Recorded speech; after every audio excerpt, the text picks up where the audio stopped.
Salam damai dan sejahtera bagi kita semua.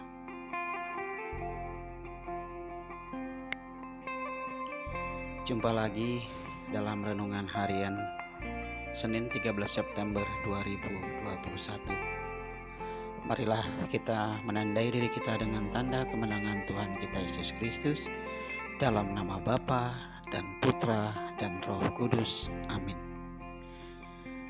Inilah kutipan dari bacaan kitab suci dari surat Rasul Paulus yang pertama kepada Timotius, bab 2 ayat yang ketiga. Itulah yang baik dan yang berkenan kepada Allah Juru Selamat kita. Demikianlah sabda Tuhan. Syukur kepada Allah.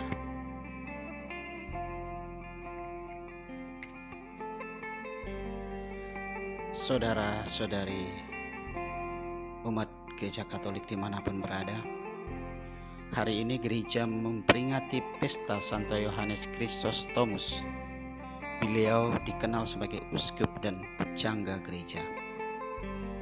Sesuai dengan kutipan bacaan kitab suci hari ini, yaitu surat Rasul Paulus kepada Timotius, surat yang pertama, yaitu bab 2 ayat yang ketiga. Saya ulangi kembali bunyinya. Itulah yang baik dan berkenan kepada Allah Juru Selamat kita.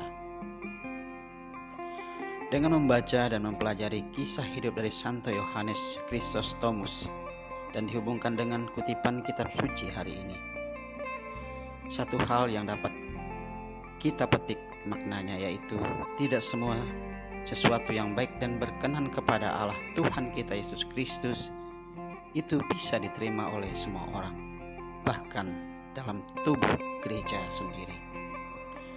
Setidaknya itu telah digambarkan oleh Santo Yohanes Chrysostomus dalam cerita perjuangannya, yaitu mengkritisi penyalahgunaan wewenang dalam tubuh gereja.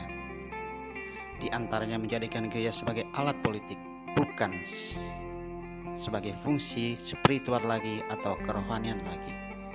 Pertanyaannya, bagaimana dengan gereja saat ini? Tak ada satupun yang bisa menjamin hal yang sama tidak terjadi.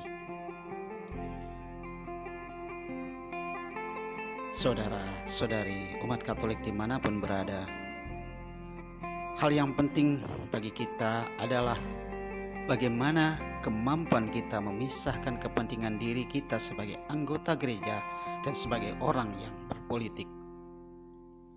Memisahkan tujuan sebagai anggota gereja untuk tujuan keselamatan kekal dan kepentingan politik. Untuk bertahan hidup dalam dunia ini sebagai manusia yang berpolitik, tentu ada etika-etika. Pengaplikasian politik itu harus sesuai dengan ajaran gereja atau ajaran Tuhan kita Yesus Kristus. Kesimpulannya, Bapak, Ibu, saudara-saudari umat Katolik dimanapun berada, adalah bukan menjadikan gereja sebagai tujuan politik, tetapi menjadikan politik untuk tujuan gereja, yaitu bagaimana kita menyebarkan atau mengenalkan tentang karya keselamatan serta perdamaian bagi semua orang. Demikianlah renungan pada kesempatan hari ini. Semoga bermanfaat dan berguna bagi kita semua. Amin.